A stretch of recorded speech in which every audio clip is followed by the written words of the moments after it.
فرض کریں آپ کو صدیوں کی غلامی کے بعد آزادی ملی ہے۔ آپ نے اپنی آنکھوں سے دیکھا ہے کہ سمندر آپ کے لیے راستہ بنا رہا ہے، اور آپ کا سب سے بڑا دشمن فرعون آپ کے سامنے غرق ہو رہا ہے۔ بالکل، آپ تاریخ کے سب سے بڑے معجزات کے چشمدید گواہ ہیں۔ اب آزادی کی اس فضا میں آپ کا پہلا مطالبہ کیا ہوگا؟ شاید ایک گھر یا خوراک کا کوئی انتظام۔ یہی میں بھی سوچ رہا تھا، لیکن کیا ہو اگر آپ کا پہلا مطالبہ ہو ایک نیا خدا؟ یہ بات سننے میں ہی اتنی ناقابل یقین لگتی ہے نا؟ بلکہ مضحکہ کا خیز بھی۔ آج ہمارے پاس تجزیے کے لیے قرآن مجید کی صرف ایک آیت ہے، سورۃ الاعراف کی آیت نمبر 140، اور یہ آیت اسی ناقابل یقین لمحے کے بارے میں ہے۔ اور یہ واقعی ایک حیرت انگیز منظر ہے۔ یہ آیت ہمیں اس منظر کے بالکل مرکز میں لے جاتی ہے۔ اس کے چند الفاظ میں ایک پوری قوم کی تاریخ، ایک نبی کی اذیت اور ایمان پر ایک بہت طاقتور دلیل پوشیدہ ہے۔ تو چلیں اس کا تفصیلی جائزہ لیتے ہیں۔ آیت یوں ہے: اعوذ باللہ من الشیطان الرجیم، بسم اللہ الرحمن الرحیم، قال اغیر اللہ ابغیکم الہ وہو فضلکم علی العالمین۔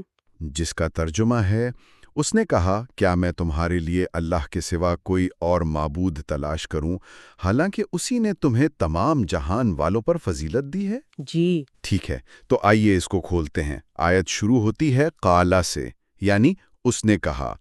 یہ لفظ سنتے ہی ایسا لگتا ہے جیسے ہم کسی چلتی ہوئی گفتگو کے بیچ میں آ گئے ہوں۔ بالکل، اور یہ اس آیت کی پوری شدت کو سمجھنے کی آپ کہہ لیں کہ کنجی ہے۔ یہاں کہنے والے حضرت موسیٰ علیہ السلام ہیں اور وہ اپنی قوم بنی اسرائیل سے بات کر رہے ہیں۔ اچھا، اور یہ گفتگو اس وقت ہو رہی ہے جب وہ انہیں فرعون کے ظلم سے ابھی معجزاتی طور پر نجات دلا کر لائے ہیں۔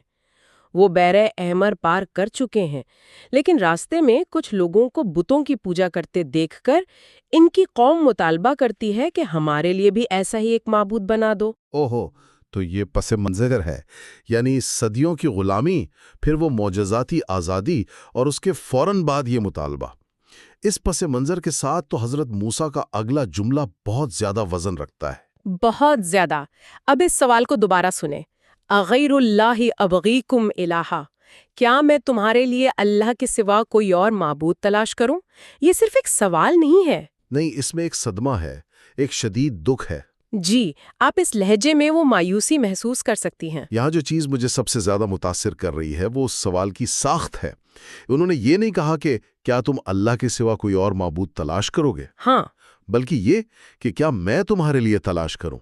اس میں پر جو زور ہے وہ بہت ذاتی ہے۔ جی ہاں، یہ بہت اہم نکتہ ہے۔ اس ایک لفظ نے پوری بات کو ذاتی بنا دیا ہے۔ وہ کہہ رہے ہیں کہ تم مجھ سے یہ توقع کر رہے ہو، میں جو تمہیں ایک اللہ کی طرف بلانے آیا ہوں، تم مجھ سے کہہ رہے ہو کہ میں شرک میں تمہاری مدد کروں۔ یہ تو ایک ناقابل تصور بات ہے۔ یہ ایک رہنما کا اپنی قوم کو یاد دلانا ہے کہ میرا مشن کیا ہے اور تمہارا مطالبہ اس مشن کی روح کے کتنا خلاف ہے۔ یہ تو جیسے کوئی ڈاکٹر سے کہے کہ میرے لیے زہر تلاش کرو۔ مطلب یہ مطالبہ ہی اتنا غیر منطقی ہے کہ اس پر غصے سے زیادہ حیرت اور افسوس ہوتا ہے۔ بالکل۔ لیکن مجھے یہ بھی سوچنے پر مجبور کرتا ہے کہ وہ قوم اس حالت تک پہنچی کیسے؟ میرا مطلب ہے وہ ابھی غلامی سے نکلے ہیں، انہوں نے اللہ کی طاقت اپنی آنکھوں سے دیکھی ہے، پھر بھی وہ ایک نظر آنے والے معبود کا مطالبہ کیوں کر رہے ہیں؟ دیکھیں، یہ انسانی فطرت کی ایک بہت گہری کمزوری کو ظاہر کرتا ہے۔ صدیوں کی غلامی نے ان کی نفسیات پر گہرے اثرات چھوڑے تھے۔ مصر میں رہتے ہوئے انہوں نے ہمیشہ اپنے آقاؤں کو وہ مجسم نظر آنے والے دیوتاؤں کی پوجا کرتے دیکھا تھا۔ اچھا، تو ان کے لیے خدا کا تصور حواس خمسہ سے جڑا ہوا تھا۔ جی، ایک ایسا خدا جو نظر نہ آئے، جسے چھوا نہ جا سکے، اس کا تصور ان کے لیے نیا تھا اور شاید خوفناک بھی۔ وہ تحفظ کے لیے کسی ٹھوس نظر آنے والی چیز کا سہارا چاہتے تھے، چاہے وہ غیر منطقی ہی کیوں نہ ہو۔ تو یہ صرف بغاوت نہیں تھی، بلکہ ایک طرح کی نفسیاتی کمزوری اور عدم تحفظ کا اظہار بھی تھا۔ بالکل، وہ ایک طرح سے روحانی طور پر نابالغ تھے۔ وہ ابھی تک اس تصور کو پوری طرح سمجھ نہیں پائے تھے کہ سب سے بڑی طاقت وہ ہے جو نظر نہیں آتی۔ اسی لیے حضرت موسیٰ کا جواب انہیں ڈانٹنے سے زیادہ جھنجھوڑنے والا ہے۔ اور یہ اپیل آیت کے دوسرے حصے میں بالکل واضح ہو جاتی ہے، جہاں وہ اس سوال کی وجہ بتاتے ہیں وَهُوَ فَضَّلَكُمْ عَلَى الْعَالَمِينَ۔ حالانکہ اسی نے تمہیں تمام جہان والوں پر فضیلت دی ہے۔ جی، یہ ایک لمحے میں گفتگو کا رخ موڑ دیتا ہے۔ یہ سوال کو ایک جذباتی اپیل سے ایک بہت مضبوط منطقی دلیل کی طرف لے جاتا ہے۔ ہاں، یہ آیت کا مرکزی نقطہ ہے۔ یہاں ایک تعلق قائم کیا جا رہا ہے، عبادت کا تعلق شکر گزاری سے، اور شکر گزاری کا تعلق نعمتوں کو یاد رکھنے سے۔ تو وہ یہ نہیں کہہ رہے کہ اللہ کی عبادت کرو کیونکہ یہ حکم ہے۔ نہیں، بالکل نہیں۔ وہ کہہ رہے ہیں کہ تم کسی اور کی طرف دیکھ بھی کیسے سکتے ہو جبکہ اس کی دی ہوئی فضیلت تمہارے سامنے ایک زندہ حقیقت ہے۔ مجھے یہاں 1 منٹ کے لیے رکنا ہے۔ یہ جملہ تمہیں تمام جہان والوں پر فضیلت دی ہے، آج کے دور میں کچھ لوگوں کے لیے سمجھنا مشکل ہو سکتا ہے۔ کیا اس سے ایک طرح کی نسلی برتری کا احساس نہیں ہوتا؟ یہ ایک بہت اہم اور جائز سوال ہے۔ یہاں فضیلت کا مطلب تکبر یا دوسروں کو کمتر سمجھنے والی برتری ہرگز نہیں ہے۔ قرآن میں جب یہ لفظ استعمال ہوتا ہے تو اس کا مطلب اکثر ایک خاص ذمہ داری کے لیے منتخب کیا جانا ہوتا ہے۔ اچھا، اس وقت دنیا کی تمام قومیں شرک میں ڈوبی ہوئی تھیں۔ بنی اسرائیل کو اس لیے فضیلت دی گئی کہ انہیں توحید کا علم دیا گیا، انہیں شریعت دی گئی۔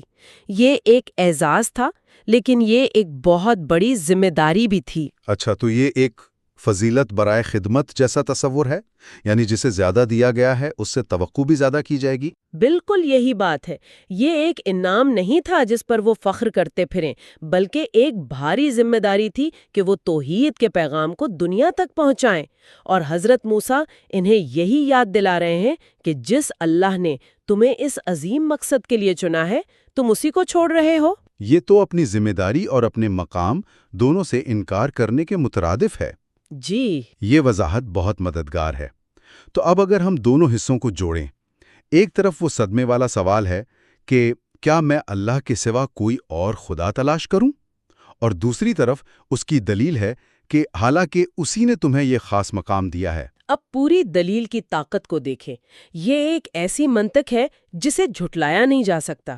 جیسے کوئی کہے کہ ایک شخص نے آپ کو ڈوبنے سے بچایا، آپ کو ایک نیا گھر دیا، اور پھر آپ اس شخص کو چھوڑ کر اس آدمی کا شکریہ ادا کرنے چلے جائیں جس نے آپ کی طرف پتھر پھینکا تھا۔ واہ، یہ صرف ناشکری نہیں، یہ تو عقل کے بھی خلاف ہے۔ بالکل۔ تو کیا یہ آیت یہ کہہ رہی ہے کہ ایمان لانا صرف ایک حکم کی تعمیل نہیں، بلکہ شکر گزاری کا ایک لازمی اور منطقی نتیجہ ہے کہ اگر کوئی واقعی اپنی نعمتوں کو سمجھ لے تو توحید کے علاوہ کوئی اور راستہ ہے ہی نہیں؟ آپ نے بالکل صحیح نچوڑ نکالا ہے۔ یہی اس آیت کا اہم مومنٹ ہے۔ توحید یہاں ایک خشک عقیدے کے طور پر نہیں، بلکہ ایک زندہ اور منطقی نتیجے کے طور پر پیش کی جا رہی ہے۔ یہ تو عبادت کے پورے تصور کو ہی بدل دیتا ہے۔ جی، یہ ایک ایسی وفاداری ہے جو عطا اور فضل کی پہچان سے خود بخود پیدا ہوتی ہے۔ کسی اور کی طرف دیکھنا دراصل اپنی ہی تاریخ، اپنی نجات اور اپنی فضیلت سے انکار کرنا ہے۔ اپنی شناخت کو مٹانے جیسا ہے۔ صحیح کہا۔ یہ بالکل ایسا ہی ہے جیسے کوئی طالب علم ہو جسے دنیا کی بہترین یونیورسٹی میں اسکالرشپ ملی ہو اور وہ وہاں جا کر اپنا سارا وقت ایک فضول ویڈیو گیم میں ضائع کر دے۔ یہ صرف وقت کا ضیاع نہیں، یہ اس موقع، ان قربانیوں اور اس پوری شناخت کی ناشکری ہے جو اسے دی گئی تھی۔ بہت خوبصورت مثال ہے، اور یہ اس آیت کے پیغام کو ہر دور کے انسان کے لیے متعلقہ بنا دیتی ہے۔ یہ آیت صرف بنی اسرائیل کی کہانی نہیں سناتی، بلکہ یہ ایک آئینہ بن جاتا ہے جو ہر شخص اپنے سامنے رکھ سکتا ہے۔ جی، اور خود سے پوچھ سکتا ہے کہ تمہیں زندگی میں کیا نعمتیں اور فضیلتیں ملی ہیں؟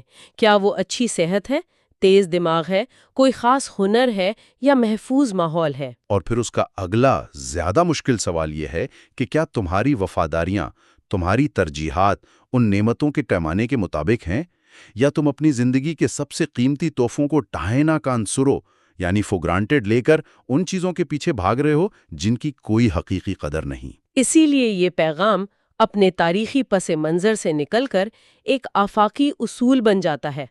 پہلا قدم ہے پہچان، یہ جاننا کہ مجھے کیا دیا گیا ہے۔ دوسرا قدم ہے شکر گزاری، اس عطا کی قدر کرنا۔ اور تیسرا اور منطقی نتیجہ ہے وفاداری، یعنی نعمت دینے والے کے لیے خالص ہو جانا۔ جی، اگر پہچان نہیں تو شکر گزاری بھی نہیں ہو سکتی، اور اگر شکر گزاری نہیں تو وفاداری بےمانی اور کھوکھلی ہو جاتی ہے۔ یہ تینوں چیزیں ایک دوسرے سے مضبوطی سے جڑی ہوئی ہیں۔ ہم نے ایک آیت کے صرف چند الفاظ سے آغاز کیا تھا، اور اس میں سے منطق، تاریخ، نفسیات، شکر گزاری اور ایمان کا ایک اتنا بھرپور مکالمہ نکل آیا۔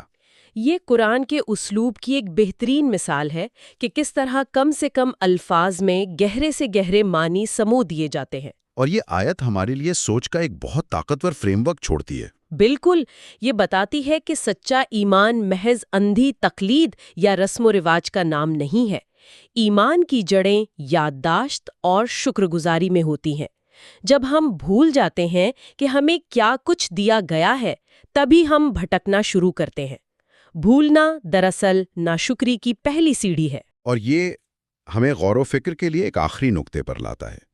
یہ آیت عبادت کے انتخاب کو تمام جہانوں پر فضیلت دیے جانے کے جواب کے طور پر پیش کرتی ہے۔ یہ سوچنے پر مجبور کرتی ہے کہ ہماری اپنی زندگیوں میں جب ہم اپنے کیریئر، اپنے رشتے یا زندگی کے بڑے راستوں کے بارے میں اہم فیصلے کرتے ہیں تو ہم کتنی بار پہلے ٹھہر کر ان منفرد نعمتوں، صلاحیتوں یا مواقع کا جائزہ لیتے ہیں جو ہمیں دوسروں کے مقابلے میں دی گئی ہیں، اور پھر کیا ہم اس شکر گزاری کے احساس کو اپنے فیصلوں کی بنیاد بناتے ہیں، یا ہم صرف وہی کرتے ہیں جو دوسرے کر رہے ہیں یا جو ہمیں سب سے آسان لگتا ہے، چاہے وہ ہماری منفرد صلاحیتوں اور نعمتوں کی ناقدری ہی کیوں نہ ہو۔